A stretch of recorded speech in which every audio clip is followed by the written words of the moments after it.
Sarah Chen had always been small for her age. At 26, she stood barely 5 feet tall with delicate features that made people think of porcelain dolls.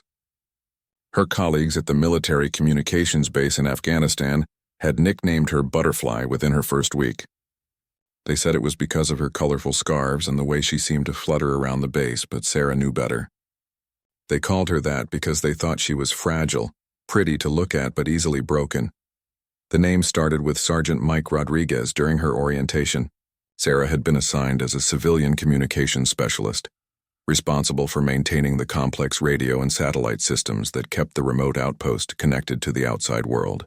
When she walked into the communications bunker carrying her toolkit, Rodriguez had looked up from his coffee and whistled low. "Well, would you look at that?" he said to his buddy. "They sent us a butterfly to fix our radios. Hope she doesn't break a nail." The other soldiers laughed and Sarah felt her cheeks burn. She had dealt with this kind of treatment before. In college, her engineering professors had questioned whether she was strong enough for field work. At her previous job with a telecommunications company, male colleagues often assumed she was someone's assistant rather than the lead technician. But this felt different.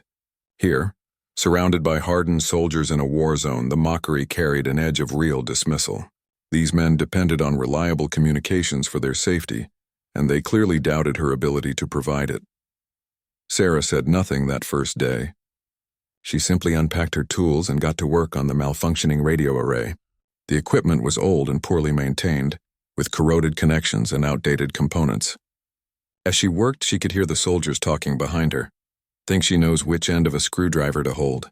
Rodriguez asked. "Probably calls for help the minute something sparks," another voice added. Sarah kept working. She had learned long ago that actions spoke louder than words. By the end of the day, she had restored full functionality to 3 radio sets and identified the source of the intermittent satellite connection problems. She left a detailed report on the duty officer's desk and headed to her quarters without saying a word to anyone. The next morning, the communications were working perfectly. The soldiers were surprised but not impressed enough to change their opinion. Rodriguez approached her during lunch. "Nice work yesterday, Butterfly," he said, but his tone was patronizing. "Guess you got lucky." Sarah looked up from her meal. "Lucky how?" "Well, you know. Sometimes things just work out. Don't worry if it breaks again. We'll get one of the real techs from the main base to come take a look." The implication was clear. He thought her success was a fluke, that she couldn't handle real problems. Sarah felt a familiar mix of frustration and determination rising in her chest. She had spent years proving herself in a male-dominated field, and she wasn't about to stop now. Over the following weeks, the pattern continued. Sarah would fix problems, maintain equipment, and ensure that communications ran smoothly. The soldiers would acknowledge her work, but always with an undertone of surprise, as if they expected her to fail at any moment. They continued calling her Butterfly, and the name spread throughout the base. The worst part wasn't the nickname itself, but what it represented. To them, she was decorative, delicate, something that belonged in a garden rather than a military installation. They saw her colorful scarves and her small stature and assumed she was out of place. They didn't see the years of training, the engineering degree, or the specialized certifications that had qualified her for this assignment. Sarah tried to brush off the comments, but they accumulated like tiny cuts. When equipment broke down, soldiers would joke about calling for the real technician before reluctantly asking for her help. When she suggested improvements to their communication protocols, they would nod politely and then ignore her recommendations. When she worked late into the night to prevent system failures, they assumed she was just catching up on work she should have finished during normal hours. The isolation was the hardest part. Sarah ate her meals alone, worked alone, and spent her free time alone in her quarters. The soldiers weren't deliberately cruel, but their casual dismissal created a barrier she couldn't cross. She was the butterfly in a world of eagles, beautiful but irrelevant. One evening, as Sarah was updating the communication logs, she overheard a conversation between Rodriguez and another soldier. "I still can't believe they sent her here," Rodriguez was saying. "I mean, she does okay with the basic stuff, but what happens when we really need someone who can handle pressure? What if we're under attack and the comms go down? You think Butterfly's going to save us then?" His friend nodded. "She'd probably cry and call for her mommy. These civilian contractors don't understand what it's like out here. They think this is some kind of adventure vacation. Sarah's hand stilled on the keyboard. She had been working 16-hour days to keep their systems running. She had crawled through cramped spaces to repair cables, worked through sandstorms to restore satellite connections, and stayed up all night to prevent communication blackouts during critical missions. Yet they still saw her as a tourist playing at being a technician. That night, Sarah sat in her quarters and wrote a letter she would never send. It was addressed to her sister back home, and in it, she poured out all her frustration and loneliness. She wrote about feeling invisible, about being judged by her appearance rather than her abilities, about the daily struggle to prove herself to people who had already decided she didn't belong. But she also wrote about her determination to succeed. She had come here to do a job, and she would do it well regardless of what anyone thought. She had faced skepticism before and overcome it through competence and persistence. This would be no different. As she sealed the letter away in her desk drawer, Sarah made a quiet promise to herself. She would continue to do her best work, not for their approval but for her own sense of purpose. She would be ready when the real test came, whenever that might be. She had no idea that the test would come sooner than she expected, and that it would change everything. The first real test came during Sarah's 3rd month at the base. She had settled into a routine of maintenance and repairs, gradually earning a grudging acknowledgement of her technical skills, though the butterfly nickname and underlying dismissive attitude remained unchanged. The soldiers had learned to trust her work, but they still didn't trust her. It was a Tuesday morning when Captain James Morrison called an emergency meeting.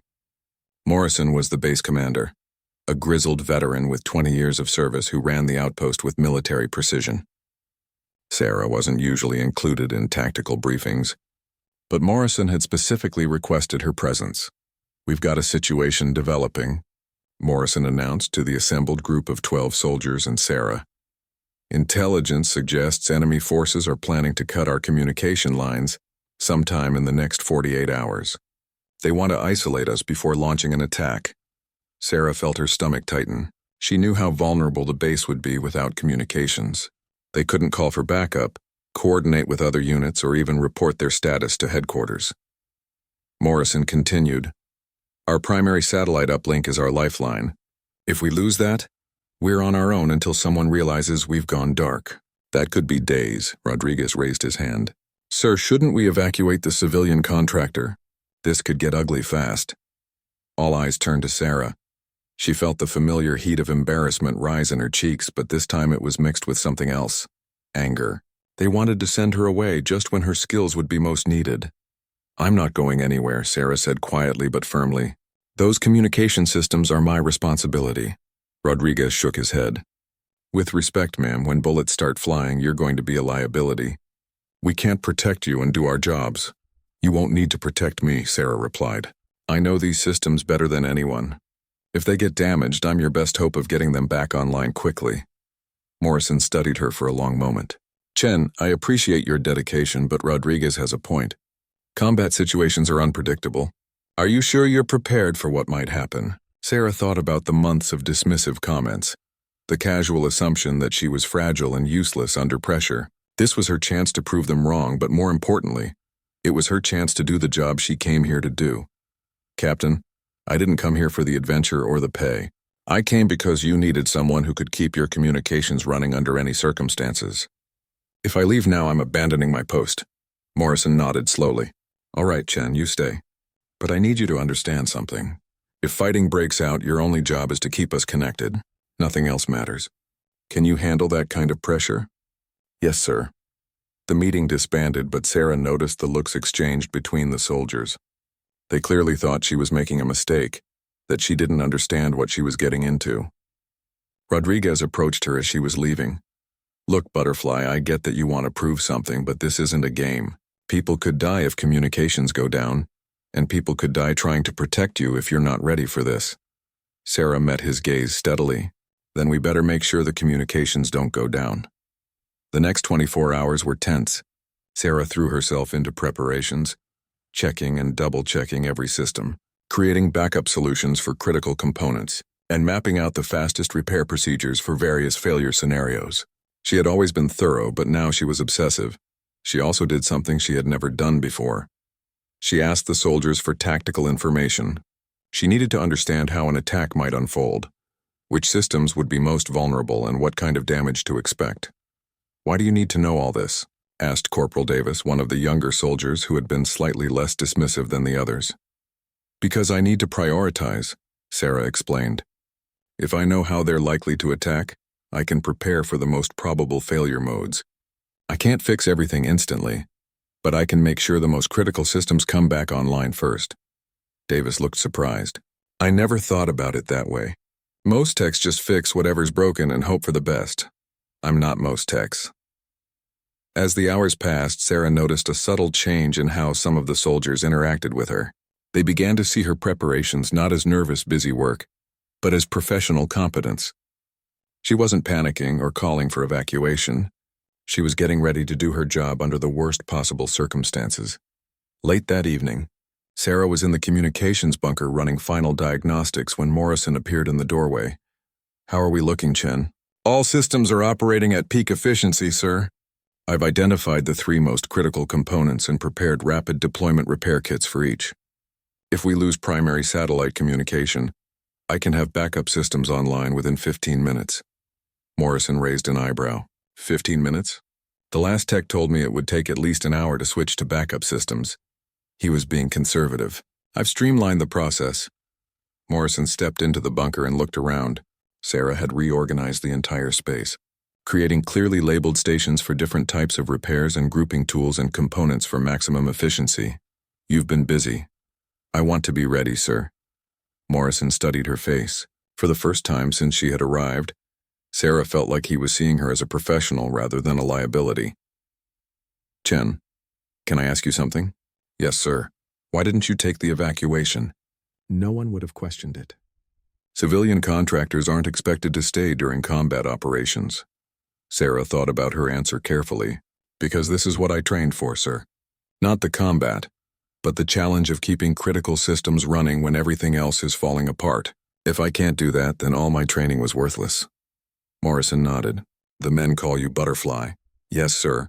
I know. They think it's because you're delicate." Sarah didn't respond, unsure where this conversation was heading. Morrison continued. "But I've been watching you work these past few months.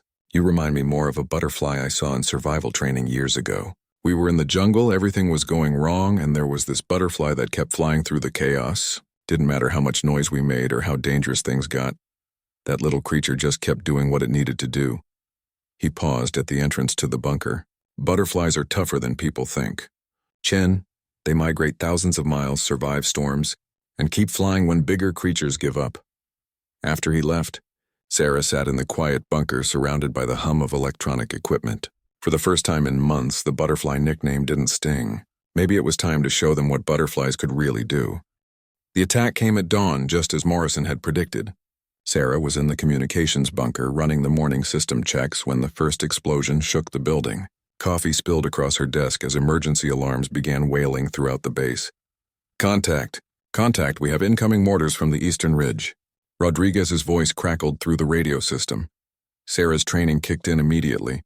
She switched all communications to emergency protocols, opened backup channels, and began monitoring system status across multiple screens. Outside, she could hear the sharp crack of rifle fire and the deeper boom of grenades. "Chen, we need a status report." Morrison's voice came through her headset. "All primary systems operational, Captain. No damage to communications infrastructure yet. Stay ready. They're going to try to take out our antenna array." Sarah was already ahead of him. She had prepared for exactly this scenario. Her fingers flew across the keyboard, activating backup systems and rerouting critical communications through redundant pathways. If they lost the main antenna, she would have alternatives ready within minutes instead of hours. The battle intensified quickly. Through her headset, Sarah could hear the controlled chaos of soldiers coordinating their defense. Morrison was calling out positions, Rodriguez was directing suppressive fire, and medical reports were coming in for wounded soldiers. Through it all, the communication systems kept working flawlessly. Then came the sound Sarah had been dreading, a massive explosion from directly above the bunker. The lights flickered, sparks flew from one of the control panels, and half her screens went dark. "Communications are down. We've lost contact with headquarters," someone shouted over the radio. "Negative," Sarah responded immediately, her voice calm despite the chaos. Primary satellite array is damaged, but backup systems are coming online now. Stand by. Her hands moved with practiced efficiency, switching to the backup satellite dish she had prepared and rerouting all communications through secondary pathways. Within 3 minutes, crystal-clear communication was restored. Outstanding, Chen. Morrison's voice carried a note of amazement. How did you get us back online so fast? Backup systems, sir. We're running at full capacity. But Sarah knew this was just the beginning. Through the tactical radio chatter, she could tell the enemy was systematic in their approach. They had studied the base's vulnerabilities and were methodically working to isolate it. The next target would be the backup system, she was right. 20 minutes later, another explosion rocked the base, this one closer to the secondary antenna array. Immediately, Sarah began losing channels. Her screen showed cascading failures as communication links went down one by one. We're losing everything. Davis's panicked voice came through a crackling radio. No, we're not, Sarah said firmly. She was already implementing her third contingency plan, one she had hoped never to use, switching to emergency protocols. All stations maintain current frequencies but prepare for manual backup procedures. What happened next would have seemed impossible to anyone who didn't understand the depth of Sarah's preparation. She had spent countless hours studying the base's infrastructure, and she had discovered something that even the original engineers had overlooked. The old landline telephone system from the base's construction could be modified to carry encrypted military communications. While explosions continued outside and bullets whined overhead, Sarah crawled under the communications console with a toolkit and began splicing cables. She was connecting systems that were never designed to work together, creating a hybrid network that could maintain basic communications even if every piece of modern equipment was destroyed.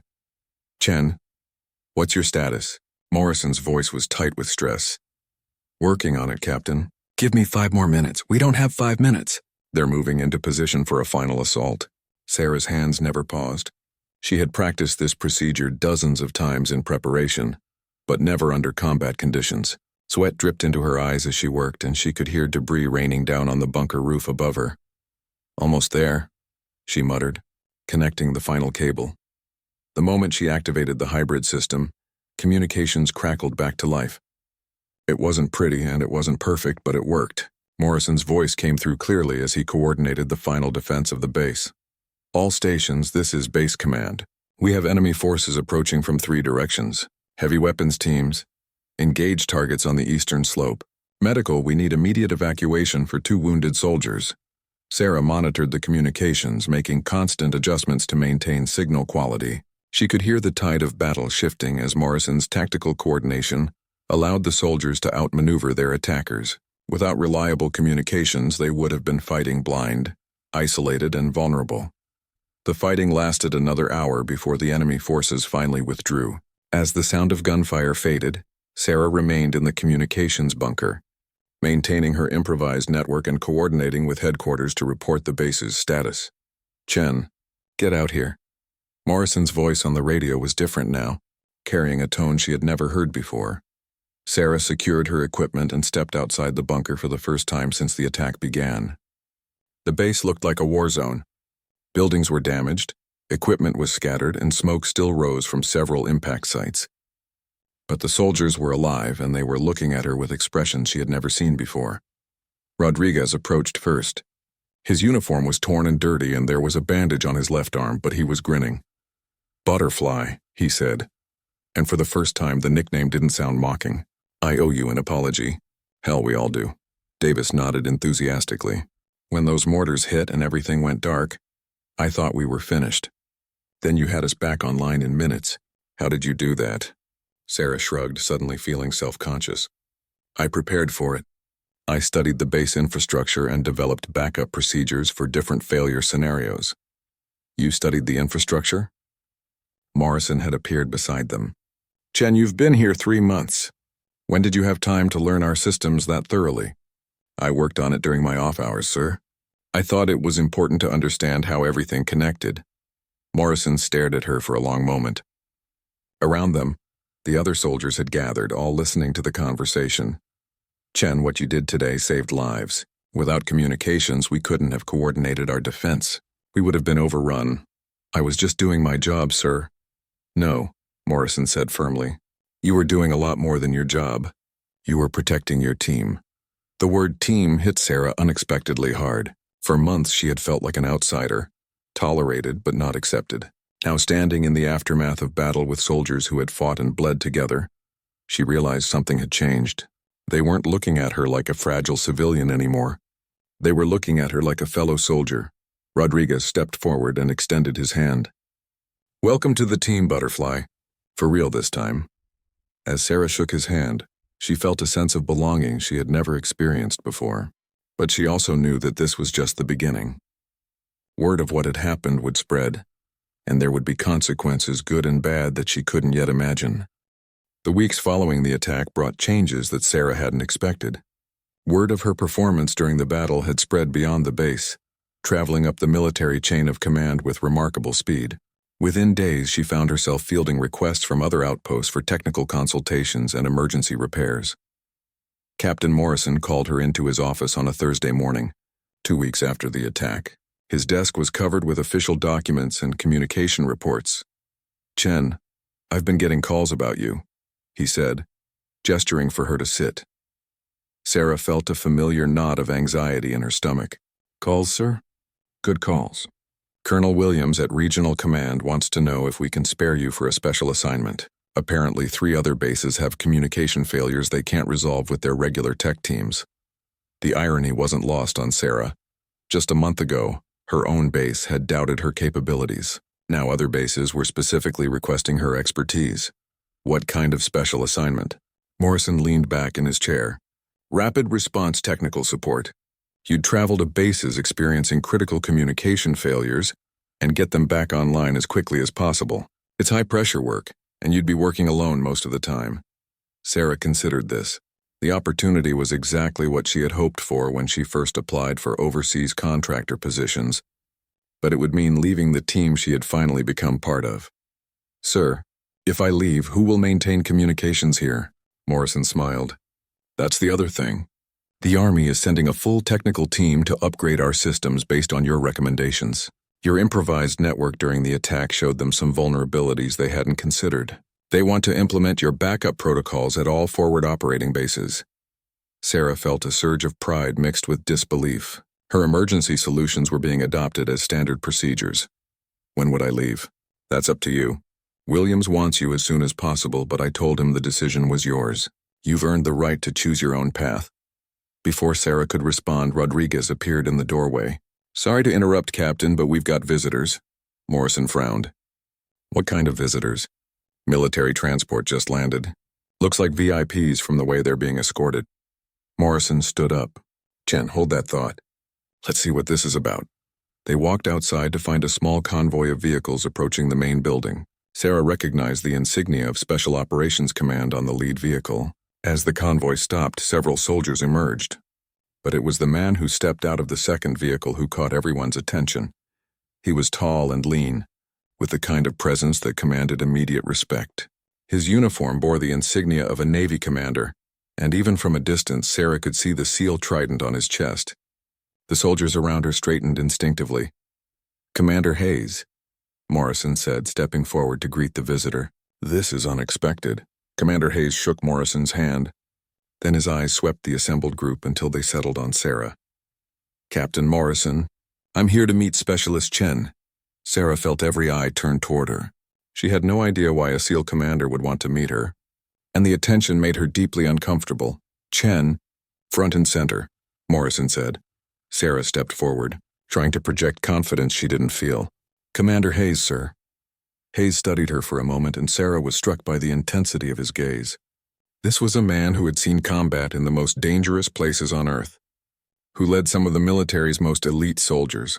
"Specialist Chen, I've read the reports about your performance during the recent attack. Impressive work. Thank you, sir. I'm here because we have a situation that requires your specific skills. My team is preparing for an operation that will depend entirely on maintaining communications in an extremely hostile environment. Our regular communication specialists are excellent, but they're trained for conventional scenarios. What we're planning is anything but conventional." Sarah felt her heart rate increase. What kind of operation, sir? Hayes looked around at the gathered soldiers, then back at Sarah. I can't discuss details here, but I can tell you that success will depend on someone who can think outside the box, who can maintain communications when everything goes wrong. Your improvised network during the attack demonstrates exactly the kind of creative problem-solving we need. Sir, I'm honored, but I'm a civilian contractor. I don't have military training for special operations. Hayes smiled for the first time since arriving. Chen, you maintained communications under mortar fire while crawling around splicing cables together. You already have the most important qualification. You don't quit when things get difficult. Rodriguez stepped forward. Sir, if I may, Chen here kept us alive during that attack. She's earned her place with us. Hayes nodded.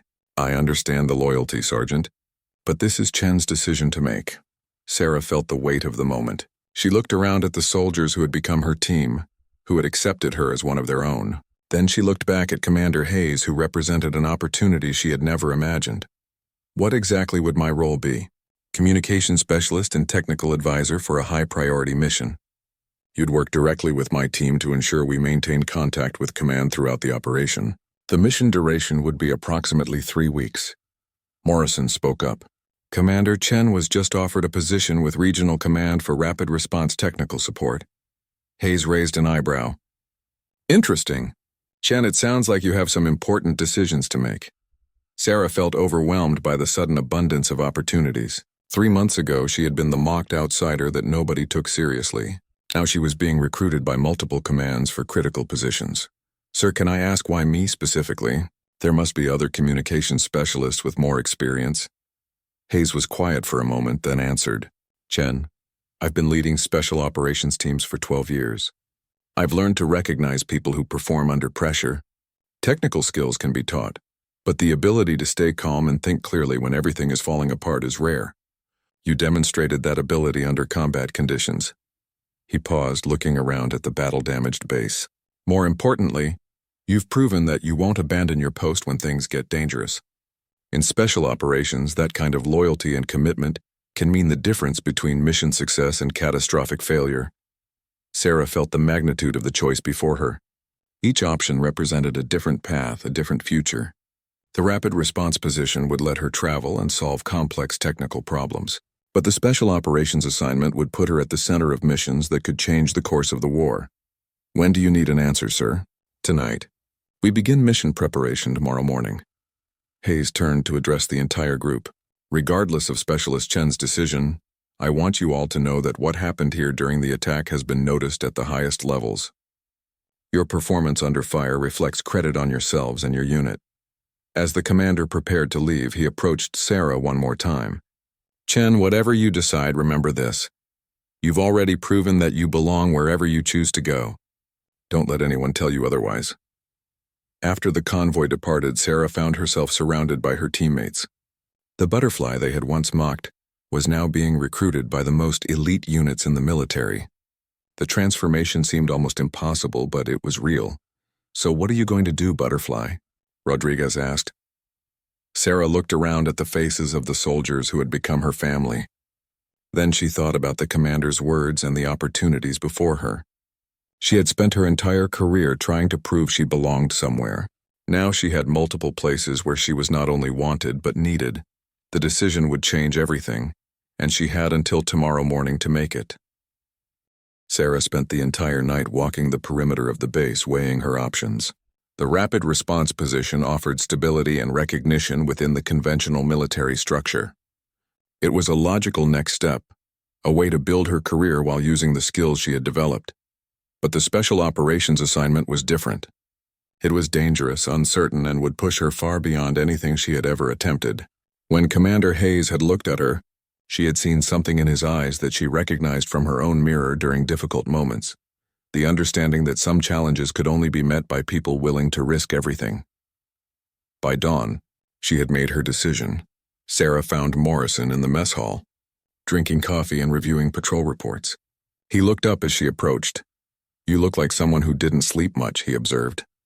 No, sir, but I know what I want to do. Morrison set down his coffee. The special operations assignment. Yes, sir. How did you know? Morrison smiled.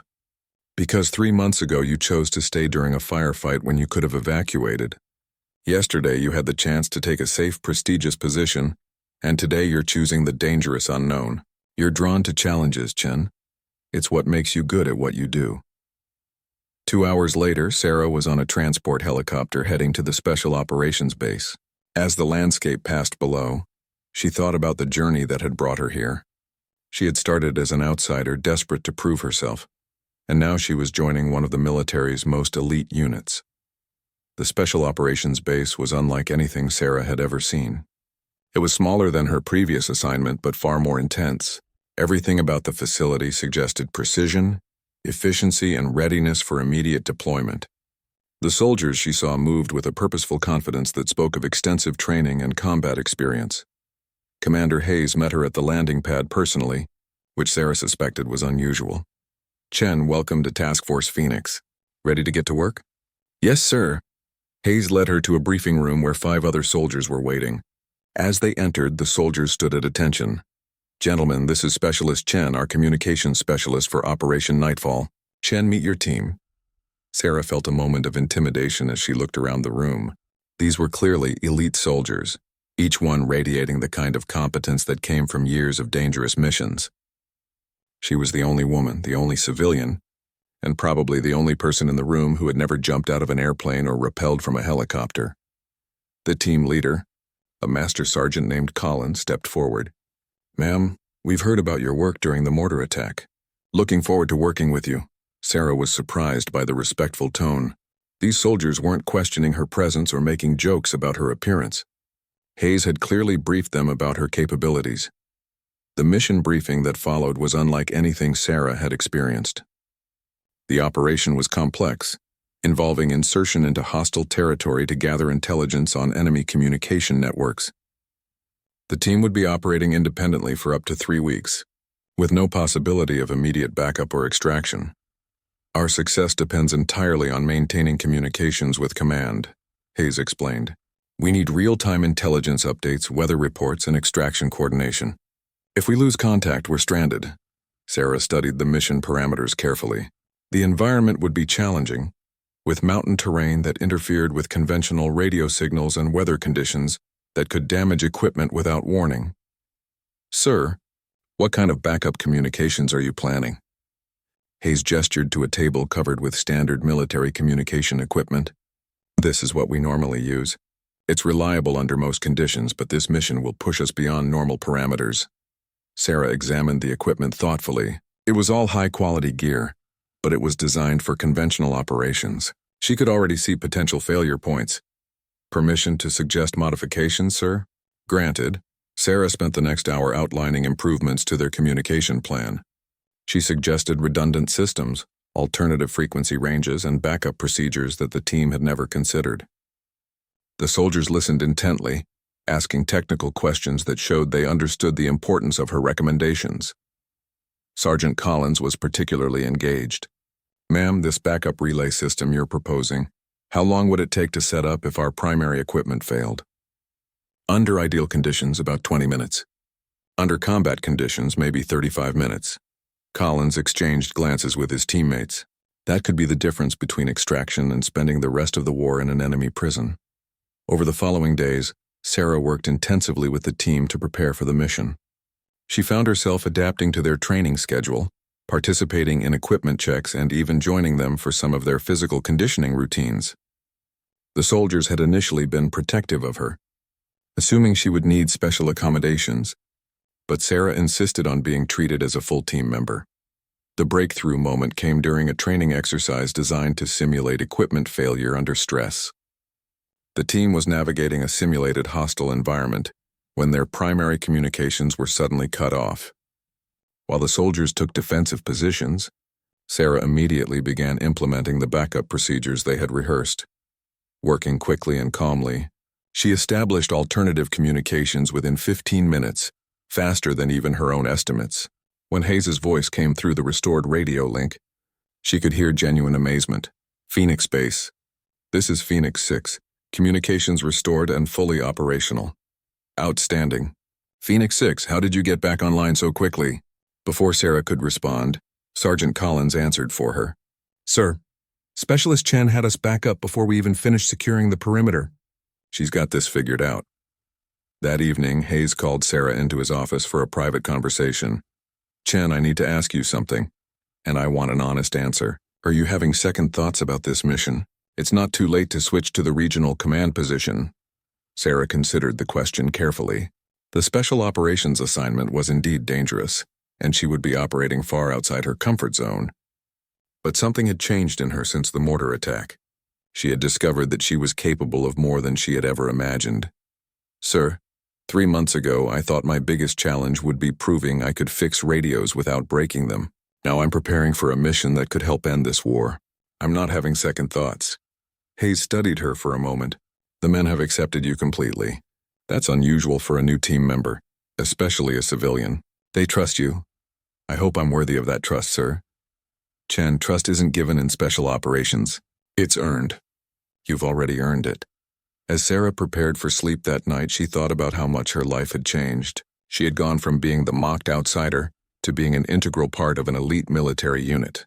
The soldiers who had once called her Butterfly as an insult now used the name with respect and affection. But she also knew that the real test was still ahead. The mission would push all of them to their limits, and success would depend on everyone performing flawlessly under the most challenging conditions imaginable. In less than 48 hours, they would find out if all their preparation was enough. The mission launched at 300 hours on a moonless Tuesday. Sarah found herself crammed into a helicopter with 6 heavily armed special operations soldiers, heading toward enemy territory with a communication pack that weighed nearly 40 pounds. The weight didn't bother her anymore. Weeks of training with the team had strengthened her more than she thought possible. Commander Hayes sat across from her in the helicopter, his face painted with camouflage, looking every inch the elite warrior he was. But when he caught her eye, he gave her a small nod of encouragement that steadied her nerves. The insertion went flawlessly. The team moved through the darkness like ghosts, with Sarah maintaining communication silence while monitoring passive receivers for enemy radio chatter. For 3 days, they gathered intelligence while staying completely undetected. On the 4th day, everything went wrong. They were positioned on a ridge overlooking an enemy supply route when a patrol stumbled onto their location. The firefight was brief but intense, and when it ended, their primary communication equipment had taken a direct hit from a grenade fragment. Comms are down. Sergeant Collins shouted over the ringing in their ears. Sarah was already moving, pulling backup equipment from her pack while bullets still whined overhead. This was the moment all their training had prepared for. The test that would determine whether the mission succeeded or failed. Cover me, she called to the team as she began connecting cables and adjusting frequencies. The backup system came online within 12 minutes, faster than ever before. But as Sarah tried to establish contact with base, she discovered a new problem. The terrain was blocking their signal. The mountains that had hidden them from the enemy were also preventing their communications from reaching headquarters. Phoenix Base, this is Phoenix 6, do you copy? Sarah transmitted repeatedly, but received only static in response. Hayes crawled over to her position. What's our status? Sir, the equipment is working, but we're in a radio shadow. I need to get to higher ground to establish contact. Hayes looked around at their tactical situation. They were pinned down by enemy forces low on ammunition and had wounded soldiers who needed immediate medical evacuation. Moving to higher ground would expose them to enemy fire. How high do you need to go? He asked. Sarah studied the terrain through her binoculars. There was a rocky outcrop about 200 meters up the slope that should provide clear line of sight to their base station. That ridge, sir, but it's completely exposed. Hayes made the decision immediately. Collins, take 3 men and provide covering fire. I'll escort Chen to the high ground. Sir, I should go alone, Sarah said. If we both get hit, the mission fails completely. Hayes looked at her with an expression she couldn't read. Chen, you're not going anywhere alone. We're a team. The movement to the ridge was terrifying. Enemy bullets kicked up dust around them as they scrambled up the rocky slope. But Sarah focused solely on reaching the communication point. When they finally reached the exposed ridge, she immediately began setting up the long-range antenna, while Hayes returned fire toward the enemy positions below. Phoenix Base. This is Phoenix 6, emergency extraction required. Sarah transmitted as soon as the antenna was operational. The response was immediate. Phoenix 6, this is Phoenix Base. We've been trying to reach you for 6 hours. What's your status? We have wounded soldiers and are under heavy fire. Need immediate air support and medical evacuation. While Sarah coordinated with headquarters, Hayes continued to engage the enemy forces that were attempting to advance up the slope. The communication equipment made them a perfect target, but they couldn't move until extraction arrived. Inbound support is 15 minutes out, Sarah reported to Hayes. We need to hold this position, Hayes replied, reloading his weapon. If we lose communications now, the extraction team won't be able to find us. For the next 15 minutes, Sarah maintained constant contact with the incoming support aircraft, while Hayes single-handedly held off enemy forces trying to overrun their position. When the rescue helicopters finally arrived, Sarah was able to guide them precisely to the landing zone despite heavy enemy fire. The extraction was successful, but barely. As they lifted off, Sarah could see enemy soldiers reaching the position they had just abandoned. Back at base, as the wounded soldiers were rushed to medical care, Commander Hayes found Sarah in the debriefing room. She was exhausted, covered in dirt and dust, but still checking her equipment to ensure everything was properly secured.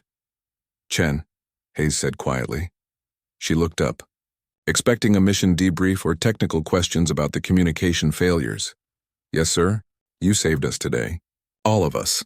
Sarah shook her head. "Sir, I was just doing my job." "You're the one who held off the enemy while I worked." Hayes sat down across from her. "Chen, I've been leading special operations teams for 12 years. I've seen soldiers freeze under pressure. I've seen technical experts panic when their equipment fails. And I've seen people abandon their posts when things get dangerous." He paused, looking directly into her eyes. "Today you sat on an exposed ridge under enemy fire and calmly coordinated a complex extraction, while bullets were hitting the rocks around you. That's not just doing your job. That's heroism." Sarah felt overwhelmed by the praise. "Sir, the team trusted me to maintain communications. I couldn't let them down." "Exactly. You understood that lives depended on your performance, and you delivered when it mattered most." Hayes stood up and walked to the door, then turned back. "Chen, I'm recommending you for a commendation for your actions today. But more importantly, I want you to know that you've earned something that can't be awarded: the complete respect of every soldier on this team." The next morning, Sarah was surprised to be called to the main briefing room. When she arrived, she found the entire Special Operations Unit assembled, along with several other commanders she didn't recognize. Commander Hayes stood at the front of the room. "Ladies and gentlemen, we're here today to recognize exceptional performance under combat conditions," Hayes announced. Sarah realized with growing amazement that this ceremony was for her. She had never expected any kind of formal recognition. "Specialist Chen, please step forward." As Sarah walked to the front of the room, she could see soldiers from her original base in the audience. Rodriguez, Davis, and even Captain Morrison had come to witness the ceremony. Their faces showed pride and amazement at how far their butterfly had come. Hayes continued, "Specialist Chen, your actions during Operation Nightfall exemplify the highest standards of courage, competence, and commitment. Under enemy fire, you maintained critical communications that enabled the successful extraction of an entire special operations team." He held up an official document. "By order of Special Operations Command, you are hereby awarded the Civilian Service Medal for heroic actions in support of military operations." As Hayes pinned the medal to Sarah's uniform, the room erupted in applause. But it was what happened next that would stay with Sarah forever. Commander Hayes, one of the most respected officers in special operations, stepped back and rendered a crisp military salute to Sarah. Every soldier in the room immediately followed his lead, creating a moment of absolute silence and respect. Standing there, receiving salutes from some of the military's most elite warriors, Sarah thought about the journey that had brought her to this moment. She had started as the butterfly they mocked, fragile and dismissed. Now she stood before them as the butterfly they honored, recognized for her strength, courage, and unwavering commitment to her team. When the salutes ended and the applause resumed, Sarah finally understood the true meaning of her nickname. Butterflies weren't weak or decorative. They were creatures of incredible resilience, capable of traveling impossible distances and surviving conditions that would destroy much larger creatures. She had become everything the name could represent, and she had done it by never giving up, never backing down, and never forgetting that her teammates' lives depended on her doing her job perfectly, when everything else was falling apart. 6 months after the ceremony, Sarah found herself back where her journey had begun, but everything was different. She was visiting her original base as part of a new assignment, developing and implementing advanced communication protocols for all forward operating bases in the region. As her helicopter touched down, she could see familiar faces waiting to greet her. Rodriguez was there, now promoted to staff sergeant, along with Davis and several other soldiers she had served with during those challenging early months. But their expressions were completely transformed from the skeptical looks they had given her when she first arrived. Captain Morrison approached as she stepped off the helicopter. "Welcome back, Chen. Though I suppose I should say welcome back, Specialist Chen, medal recipient." Sarah smiled. "Just Chen is fine, sir. This feels like coming home. It is home. You'll always have a place here." As they walked toward the communications bunker, Sarah could see the changes that had been implemented based on her recommendations. New antenna arrays, backup power systems, and the fiber optic network she had proposed were all in place. The base was now one of the most communication-resilient outposts in the entire theater of operations. "Rodriguez has been bragging about you to every new arrival," Morrison said. "He tells everyone about the butterfly who saved the base." They found Rodriguez in the upgraded communications center, training a group of new technicians. When he saw Sarah, his face lit up with genuine affection.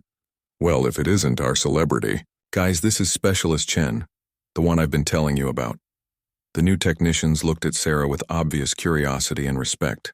Word of her actions had spread throughout the military communication community, and her innovative techniques were now being taught at technical training schools.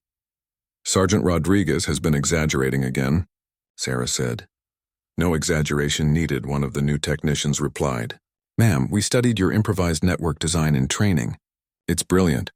Sarah felt the familiar mix of pride and humility that still surprised her.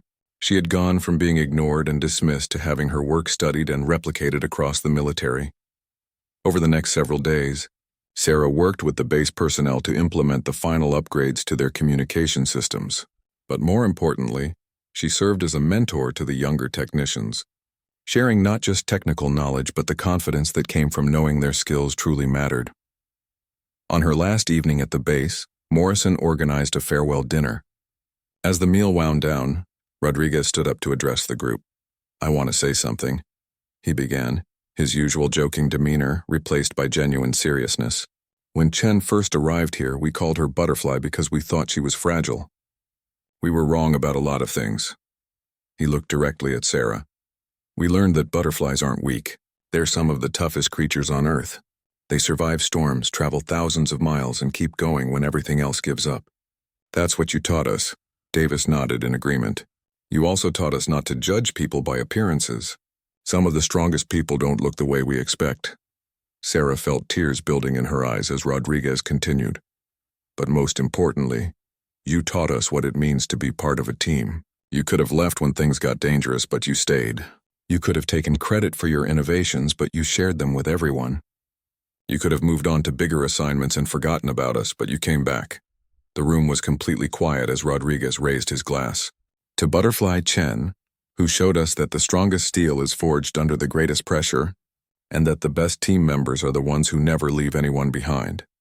The toast was enthusiastic and heartfelt, but what moved Sarah most was seeing the young technicians in the audience.